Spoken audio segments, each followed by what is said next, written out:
जो भी बच्चा ऑनलाइन होगा वो यहाँ ये स्क्रीन उसको पूरी डिस्प्ले जो यहाँ है वो उसको वहाँ डिस्प्ले होता है, बिल्कुल जैसे कि वो क्लास में बैठा हो आमने सामने होते हैं। कुछ पूछना चाहता है, इंटरेक्शन करना चाहता है, स्पीकर उसकी तरफ से भी ऑन है, वो कहीं भी मुझे रोक सकता है। इट्स नॉट लाइक दिस कि मैं पढ़ा रहा हूँ और क्लास ख़त्म होगी तब वो मेरे से पूछेगा। तो उसके बारे में थोड़ी बाद में बात करेंगे। तो हम लोग 2006 में इकट्ठे हुए, तो सभी को पता है SBI बिल्डिंग लक्कड़ बाजार, वहाँ से शुरू हुआ सफ़र। उससे पहले मैं भी बीट्स कॉलेज में था 2000 से 2005। 2006 से हमने शुरू किया और 2006 के पहले ही साल में हमारे पास एक बहुत बड़ा चैलेंज आ गया। आप लोग काफ़ी उससे अवगत भी होंगे कि 2006 का HPC PMT लीक हो गया था पेपर। तो उस टाइम मैं अपने कैबिन में बैठा था, तो 35 बच्चे हमारे पास थे, बिगनिंग थी। तो हमने कहा कि वो जैसे अब आम पेरेंट आते हैं, मैंने सोचा वैसे ही कोई मिलने आया होगा। तो उन्होंने कहा कि अब काम की बात की तरफ आते हैं, कितने स्टूडेंट्स हैं? मैंने कहा 35 स्टूडेंट्स हैं। कहते अगर सारे निकल जाएं तो। मगर नहीं, सारे नहीं निकलेंगे, 15 एक बच्चे कंफर्म्ड हैं कि निकलेंगे। और दूसरा मैं कहा जो सबसे बड़ी कंफर्मेशन है वो ये कि एक बिटिया है हमारे पास, मैं कहा दीप्ति महाजन, काफ़ी लोग जानते भी होंगे, शिमला छोटी सी जगह है, मगर टॉप ये करेगी पर इस साल। तो दैट पर्सन ही सेड नहीं, वो टॉप नहीं करेगी। मैं कहा हाउ कैन यू से? कहते टॉप क्यों बोल रहे हो आप? ये बोलो कि आपको टॉप के कितने रैंक चाहिए। This truth I am telling you. मैं बड़ा हैरान हुआ। वो कहता जी ये तो छोड़ो, उस टाइम NIT होता था, NIT के थ्रू ही IIT वगैरह में जाते थे। तो आप ये कहिए कि ऑल इंडिया रैंक आपको फर्स्ट चाहिए कि सेकंड चाहिए, कौन सा चाहिए? हमारा पहला पहला साल था। तो हम 3 ही लोग होते थे, मैं, अवस्थी सर और एक हमारे ऑफिस में योगराज जी। तो उतने में उसको चाय आ गई, मैंने वो चाय भी नहीं पीने दी। मैंने कहा कि भाई आप जाइए, यहाँ आपका काम नहीं है। तो मैं जैसे ही क्लासरूम में गया, अपने रियल स्टोरी सुना रहा हूँ आपको, मैं क्लासरूम में गया और उस बंदे ने मेरे को ये कहा कि तेरे जैसे हरिश्चंद्र मैंने बथेरे देखे हैं, शिमला से मेरे साथ इतने इतने बच्चे हैं, ऐसा है।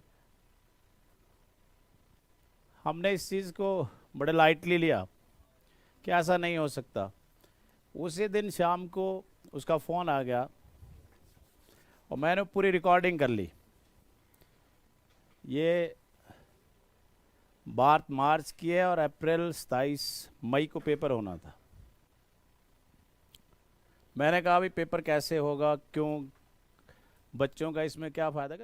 सो अल्टीमेटली मैं नट सेल में ये बताऊं कि शाम को उसने मुझे पूरी कहानी सुनाई कि 27 मई को पेपर है, हम 24 मई को जो है देहरादून में मिलेंगे, सारे पेरेंट्स के साथ पेपर वहीं सॉल्व कर दिया जाएगा। तो मैंने उससे कहा कि कोई 15 लाख क्यों देगा? अच्छा 15 लाख में क्या होगा? 15 लाख में से 5 लाख आपका है, 10 लाख जो है वो हमारा है। बागा चलो ये बढ़िया हो गया। उसके बाद जो है हमने इस चीज़ को हाईलाइट किया। उस टाइम हरभजन भज्जी जी होते थे MLA, हमने उनको बताया कि देखिए ऐसा ऐसा है। LR वर्मा जी होते थे वाइस चांसलर, उनको बताया। अब पता नहीं सिस्टम कैसे काम करता होगा, हम भी उस टाइम इस चीज़ से अवगत नहीं थे। हमारे सामने फ़ोन सबको हुए पर हुआ कुछ नहीं। अल्टीमेटली पेपर हुआ, पेपर का रिजल्ट निकला और वो दीप्ति महाजन जो लड़की जिसका मैं नाम ले रहा हूँ, वो BDS में भी सिलेक्ट नहीं हुई। तो हमने कहा ये तो पूरी तरह से धांधली है। चलो फर्स्ट नहीं आती, फोर्थ आती, फिफ्थ आती, MBBS मिल जाता। नहीं। फिर हम लोगों ने एक छोटी सी कमेटी बनाई, उसमें काफ़ी लोग जुड़े, आपको सभी अवगत हैं, कुलदीप सिंह तनवर जी, वो लोग भी उसमें थे और भी बहुत से लोग थे। तो हमने इस चीज़ को रिप्रेजेंट किया कि ये सब गलत हुआ है। कोई सुनने को तैयार नहीं। फिर हम एसपी साहब से मिले, उनको कहा कि भाई ऐसा ऐसा ये हुआ है। नहीं, कहते आप प्रूफ है तब तो बात करें। मैं कहा प्रूफ तो है, पर तभी दिया जाएगा अगर आप एक्शन लेने के मूड में हैं। तो मैंने वो सारी रिकॉर्डिंग उनको हैंड ओवर की। अगले दिन अखबारों में आ गया कि ऐसे ऐसे जो है इसकी इंक्वायरी की जाएगी। सिर्फ इंक्वायरी टीम में क्या किया, जो मैंने आपको पहले ट्विस्ट नहीं बताया, मैंने कहा था कि भाई 15 लाख कोई क्यों देगा। तो उन्होंने कहा 15 लाख नहीं मांग रहे हम, तो उनका 10th का ओरिजिनल सर्टिफिकेट लेंगे। और आपको पता है बिना 10th के ओरिजिनल सर्टिफिकेट के काउंसलिंग में कोई बैठ नहीं सकता। अब जो इंक्वायरी टीम थी उन्होंने 5 दिन का टाइम दिया कि विदिन 5 डेज आप जो है अपना 10th का ओरिजिनल सर्टिफिकेट प्रोड्यूस करें। कहाँ से प्रोड्यूस करेंगे? पेपर कैंसिल हुआ और उसी दीप्ति महाजन ने टॉप किया रीटेस्ट में। तो हम थोड़ा शुरू से ही एथिकल हिसाब से चले हुए हैं, क्योंकि हम लोकल लोग हैं। हमें कल भी आपसे मिलना है। मैं कुछ गलत कमिटमेंट कर दूं तो मैं कहाँ को जाऊंगा? हम आपके घर के लोग हैं। 2006 से सफ़र शुरू हुआ और पहले ही साल ऐसी ऐसी घटना हुई। हालांकि जब रिज़ल्ट निकला तो सब कुछ ठीक था, जितना हम सोच रहे थे उतना ही था। 2006 की अगर मैं बात करूं, दीप्ति महाजन शायद उस टाइम फ़ोटो कम ही होते थे, पर कुछ लोगों की होंगी, उसका नाम लिखा होगा। उसी टाइम हमने आईआईटी में भी एसटी कैटेगरी में रैंक फर्स्ट दिया। ये बिटिया दुर्भाग्य की बात है कि इस दुनिया में अब नहीं है। इसको बहुत हाई पैकेज मिला था, बच्चे तैयारियां कर रहे थे, खुशी मना रहे थे, और ये बॉम्बे में जो है मेरे ख्याल 24th फ्लोर से गिरी। और बट मैं, हाँ, ये वारुणी शासनी थी, डॉक्टर शासनी थे, उनकी गुड़िया थी। तो 2006 से लेके 2007-8, अभी कुछ दिनों पहले अखबारों में भी आया था कि नेशनल अवार्ड मिला रजत अग्रवाल को। ये हमारा विद्यापीठ का स्टूडेंट था, 2015 बैच का। और 2015 से पहले अगर हम बात करें तो इसमें बहुत से, इसमें यह ऐश्वर्यवर्धन चतुर्वेदी, इसकी अपनी कंपनी है, एक नहीं 2-3 कंपनी है। रजत अग्रवाल अब IRAS में है। मैं सिर्फ गिने चुने लोग। और इसी दौरान 2009 की ये बात है, और 2009 में आप देख सकते हैं we captured first rank in HPC PMT। 5th rank हमारा था, 6th हमारा था, 7th हमारा था, 9th हमारा था। अब 10 में जब इतने रैंक हुए तो लोगों को लगा कि ऐसा तो नहीं हो सकता, इसका मतलब यही लोग हैं जो पेपर खरीद रहे हैं। क्योंकि 2006 में भी हमारे नाम था, पर वो किसी दूसरे पर्पज़ से था, तो लोग बुरी तरह से पीछे पड़े। हमारा तो क्या होना था, पर उन बच्चों का बहुत टॉर्चर था जिन बच्चों ने टॉप किया। तो उस टाइम प्रेम कुमार धूमल जी चीफ मिनिस्टर थे, हम उनसे मिले भी कि देखिए इसमें बच्चों को टॉर्चर मत करिए, आप इंक्वायरी करिए। तो उन्होंने इंक्वायरी के ऑर्डर दिए। तो आज क्योंकि हम लोगों को अपने बच्चों के लिए अवेयर रहना होगा, उन बच्चों की क्या गलती थी जिन्होंने टॉप किया। आपका बच्चा भी हो सकता है। किसी ने ऑब्जेक्शन नहीं किया, क्योंकि जितने बड़े कोचिंग्स थे सब CM को रिपोर्ट कर रहे थे कि ऐसा हो ही नहीं सकता। पहले दिन छोटे से कागजों में आने लगा कि शिमला का एक छोटा सा इंस्टीट्यूट जिसके यहाँ से इतने रैंक हुए, दिस नॉट पॉसिबल। हम लोग वाइस चांसलर से मिले, हमने कहा देखिए इस तरह से बदनाम करके कोई फ़ायदा नहीं है, आप इंक्वायरी करें। अब क्या हुआ कि इंक्वायरी हुई तो गवर्नमेंट ने क्या डिसीजन लिया कि सिर्फ यही बच्चे जो विद्यापीठ के हैं इनका रीटेस्ट करें। क्योंकि इसमें 3-4 बच्चे ऐसे थे जिनके बायो में पूरे मार्क्स थे। अब आप सोचो कि आपके बच्चे के साथ ऐसा हो और कोई पड़ोसी ये कहे कि नहीं आपके बच्चे का दोबारा टेस्ट होना चाहिए, इससे बड़ा मेंटल टॉर्चर क्या हो सकता है। 1 महीने तक हम चोरों की तरह इधर से उधर, लोग हमें देख के बोलते थे यार यही है वो 2 लोग जिन्होंने ऐसा किया है। 1 महीने के बाद जब इनका दोबारा रीटेस्ट हुआ तो 500 पेज की सीआईडी विजिलेंस की रिपोर्ट है, हमारे पास भी है। उसमें देखें तो एक एक चीज़ लिखी हुई है कि इन बच्चों का जब रीटेस्ट हुआ तो जो रैंक इनका था उसी रैंक पे थे। बट हैरानी की बात ये थी कि जिस बच्चे का 2nd रैंक था वो तो विद्यापीठ का नहीं था, उसका कोई रीटेस्ट नहीं हुआ, सिर्फ विद्यापीठ को टारगेट करने के लिए कि 2006 में इन लोगों ने इस चीज़ को उजागर किया कि हाँ HPCPMT लीक हुआ है। तो क्या किसी सही के साथ चलना गलत बात है? हम आज भी इस केस की पैरवी में 100 गवाह थे। अभी last to last year COVID से पहले एक केस लगा, सिर्फ मैं और अवस्थी जी 2 लोग थे, बाकी कोई भी नहीं था। हम अभी लड़ रहे हैं कि जिन लोगों के साथ गलत हुआ है उनके साथ, जब 2006 से इंक्वायरी चली हुई थी तो गलत हुआ तो उनको कुछ होना चाहिए। ये आप देख सकते हैं, ये सारा कुछ जब हमारे साथ हुआ तब प्रेम कुमार धुबन जी ने कहा कि चलो अब कोचिंग इंस्टीट्यूट तो बच गया, अब जिन्होंने कंप्लेंट की उनको पूछा जाएगा, पर किसी को किसी ने नहीं पूछा। फिर वहाँ के डीएसपी थे, उन्होंने कहा कि यार देखो हमने डेफेमेशन फाइल किया सारे न्यूज़पेपर के अगेंस्ट। उन्होंने कहा कि देखो इनसे कुछ नहीं होने वाला, आप अपने आप को प्रूव करें। हमने छोड़ दिया सब कुछ, हम 2010 में आए और 2010 में आप देख सकते हैं कि हमारे HPCPMT, उस टाइम HPCPMT होता था, 60 बच्चे हमारे यहाँ से थे। तो इससे बड़ा जवाब कुछ नहीं हो सकता। उसके बाद आज तक पीछे हमने मुड़ के नहीं देखा। उससे नेक्स्ट ईयर एम्स में संयम महाजन, डॉक्टर महाजन का बेटा है, वो एम्स में गए तो IIT का हालांकि कम रहा है प्रपोर्शन, पर ऐसा नहीं कह सकते कि एक छोटी सी जगह से ये प्रपोर्शन कम है। जो लोग अवेयर हैं उसके साथ अगर आप देखें तो 2014-15 हम लगातार बढ़ ही रहे हैं, घट नहीं रहे हैं। अभी कुछ दिनों पहले आपने अखबारों में देखा, कोई अवगत भी होगा, मैडम खजूरिया हैं, सेंट एडवर्ड में टीचर हैं, उनकी डॉटर है मुस्कान खजूरिया, काफ़ी दिनों तक अभी अखबारों में भी रहा। अभी ये गुड़िया NIT के लास्ट ईयर में है and she got a package of 48 lakh. तो आप ये मत समझिए कि हमारा बच्चा कुछ नहीं कर सकता। हमारे आस पड़ोस में सब कुछ ठीक हो रहा है। अगर हमें अपने बच्चों को, मैं ये नहीं कहता कि 48 लाख बहुत अहमियत रखता है, पर ये ज़रूर रखता है कि आपके बच्चे में भी कैलिबर है। मैं ये ज़रूर समझता हूँ, मेरे भी 2 बच्चे हैं, कि जो बच्चा आज की डेट में और पहले जो होता था उसमें बहुत फ़र्क है। आज की डेट में बच्चे को ठीक है वो पढ़े ना पढ़े, पर अवेयरनेस उसको पूरी है।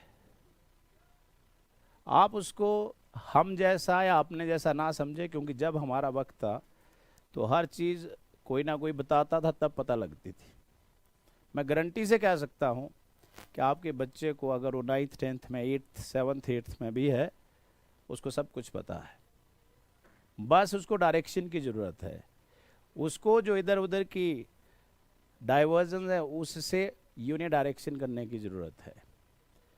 हमारे यहाँ ऐसा नहीं है, ठीक है, लोग कहते हैं कि स्ट्रिक्टनेस है, और किसी से अगर काम लेना स्ट्रिक्टनेस आप बोलते हैं तो वो तो है। आपने एडमिशन करवा दी और उस बच्चे को हम ये तक नहीं पूछ रहे कि तू क्लास में आ रहा है कि नहीं आ रहा है, आपने अपनी रिस्पॉन्सिबिलिटी हमारे कंधों पर डाल दी है, तो हमारी भी कुछ रिस्पॉन्सिबिलिटी बनती है। हर एक बैकअप सिस्टम है। बच्चा जैसे इंस्टीट्यूट आता है वो कार्ड स्कैन करता है, आपको नोटिफिकेशन चली जाती है कि बच्चा पहुंच गया। बच्चा 4:30 बजे फ्री हुआ, आपको नोटिफिकेशन आ जाएगी कि फ्री हो गया। अब इसके बाद कहाँ गया वो आपकी ड्यूटी है। मैं भी एक पेरेंट हूँ, मैं भी चाहता हूँ कि मुझे एक ऐसा सिस्टम मिले। देखिए आप लोगों के सब प्रोफेशनल्स हैं जो बैठे हुए हैं, सबका प्रोफेशन अलग अलग है। मैं किसी के प्रोफेशन में एंटर होऊंगा तो मुझे उससे पूछना पड़ेगा कि मुझे क्या करना चाहिए। तो हमारा जिस तरह का प्रोफेशन है, हम बच्चों के साथ ही हैं और बाय चांस साथ नहीं है, बाय चॉइस साथ है। मैं भी केमिस्ट्री डिपार्टमेंट में था HP यूनिवर्सिटी, 2007 से 2010। तो ऐसा नहीं कि कुछ नहीं हुआ तो हम इधर को घूम गए। ऐसा है कि एक हर चीज़ के लिए किसी ना किसी आदमी को एक टाइम में एक ऐसी इंक्लिनेशन मिल जाती है कि वो बोलता नहीं ये ठीक है। जहाँ हम बच्चों के साथ यूनिवर्सिटी में मैं किसी को पढ़ाता था तो 10 मिनट की क्लास नहीं हुई तो कोई आ गया जी आज तो SFI की रैली है। आप एक पके घड़े को कैसे चेंज करोगे? जिस बच्चे ने ग्रेजुएशन कर दी है वो पक्का घड़ा है, उसको नहीं आप मॉडिफाई कर सकते। इसलिए मैं कहता था भाई जब रैली है तो तुम क्या कर रहे हो, यहाँ जाओ रैली में। ये बच्चे जो हमारे पास आ रहे हैं चाहे 9th 10th +1 +2, ये वो कच्ची मिट्टी है, जैसा हम जिनको शेप देंगे ये वैसे ही होंगे। तो मुझे लगा कि this is better to work at this level. अब आप मतलब मैं ये इसको बताने के थ्रू मैं ये बताना चाहता हूँ कि हमारे बच्चे भी कर सकते हैं, ऐसा नहीं कि वो बॉम्बे और दिल्ली के बच्चे ही हैं। इसी की छोटी सिस्टर है, ये IGMC में है। और हमारे यहाँ स्कॉलरशिप का थोड़ा तरीका अलग है, अलग अलग इंस्टीट्यूट के अलग अलग तरीके हैं। कुछ इंस्टीट्यूट का तरीका है कि वो आपसे एफिडेविट भरवाएंगे और फिर कहेंगे कि इस बच्चे को हम कंफर्म्ड सिलेक्शन करवाएंगे। उससे क्या होता है कि मैंने पहले ही टेस्ट ले लिया 100 बच्चों का और देख लिया कि इसमें से 20 बच्चे ऐसे हैं कि मैं कुछ भी नहीं करूंगा वो निकलेंगे ही निकलेंगे। इसलिए मैंने सिर्फ उन 20 बच्चों के पेरेंट्स से बात की कि भाई आप जो है sure shot selection batch join करें और उसमें सिर्फ इतना है कि औरों की फ़ीस अगर 1 लाख है आपकी 2 लाख है। अब आप सोचो जो बच्चा सिलेक्ट होना ही होना है उसका श्योर सिलेक्शन बैच करके मैंने क्या किया, मैंने तो सिर्फ फ़ीस डबल ली। हमारे यहाँ क्या होता है मैं आपको बताऊँ, हर बच्चा एक आम बच्चा एडमिशन लेता है। फैकल्टीज़ मेन फैकल्टीज़ आजकल फिज़िक्स केमिस्ट्री होते हैं। We are there from the past 2006 till date. हमारे यहाँ कोई फैकल्टी कोई चेंज नहीं होता है। जो बाकी लोग भी हमारे साथ हैं 6-6 7-7 10-10 15-15 सालों से हमारे साथ हैं। हमारे यहाँ क्या होता है, मैं इनकी बात बता रहा हूँ, ये जितने भी टॉप मोस्ट हैं, ये बच्चा इसने ऑल इंडिया रैंक लिया 23rd। जितने भी बच्चे हैं टॉप जो रहेंगे, जो भी कुछ फीस उन्होंने दी होगी वो in the form of cheque उनको रिफंड कर दी जाती है, पर पेरेंट्स को नहीं, उस बच्चे को रिफंड की जाती है। तो ये उसकी मेहनत है। उस बच्चे को हम ये कहते हैं भाई तू आईफोन ले, तू जो मर्जी ले, दिस बिलोंग टू यू, क्योंकि ये तेरी मेहनत है। तो हमारा स्कॉलरशिप शुरू में नहीं आएगा, वो बाद में आएगा और प्रॉपर वे में फंक्शन होता है। उन सारे बच्चों को चेक दिए जाते हैं। कोविड टाइम से लेके हम लोग ये नहीं कर पाए थे, तो अभी लास्ट ईयर हमने ये सब कुछ किया और सब बच्चों को उनकी जितने भी फीस थी सारी रिफंड की। अभी लेटेस्ट में अगर आप पूछें कि हाँ जी लेटेस्ट रिजल्ट क्या है, तो ये जितने भी स्कूल्स हैं, शिमला में सबसे टॉप मोस्ट स्कूलों में ऑकलैंड आता है, वहाँ से स्मृति कैथ है जिसने पूरे स्टेट में टॉप किया। तारा हॉल स्कूल है जहाँ में फर्स्ट रैंक लक्षिता, वो एज ए फ्रेशर MBBS कर रही है मंडी में। मेघल है, ये MMU में है। जितने भी ये बच्चे हैं first rank, second rank, third rank, fourth rank, fifth देखो आप, सर की डॉटर है सान्या अवस्थी, 6 देखो आप, जितने भी दयानंद में आप देख लो, दयानंद के जो टॉपर्स हैं सब लिखे हुए हैं। ये ऐसा नहीं है कि हमने हल्ला नहीं मचाया तो हमारे टॉपर्स नहीं हैं। आप यहाँ देखें तो चेल्सी में देखो हिया ने पिछले सारे रिकॉर्ड तोड़े। ये गुड़िया चेल्सी से थी और फ्रेशर है। फ्रेशर में कोई पॉइंट पे सिलेक्ट हो जाए हम बोलते हैं कि बहुत बड़ी अचीवमेंट है। इस लड़की ने 618 नंबर लिए एज ए फ्रेशर, जो हमारे लिए भी और पेरेंट्स के लिए भी एक लेसन है कि करने लगे तो कुछ भी हो सकता है। हमें आजकल हर चीज़ है, फैसिलिटी भी सब कुछ है। अगर हमारे बच्चे आपके बच्चे कुछ लैक कर रहे हैं तो वो सबसे बड़ा लैक है जज्बा, बस वो लैक कर रहे हैं, वो झील नहीं है।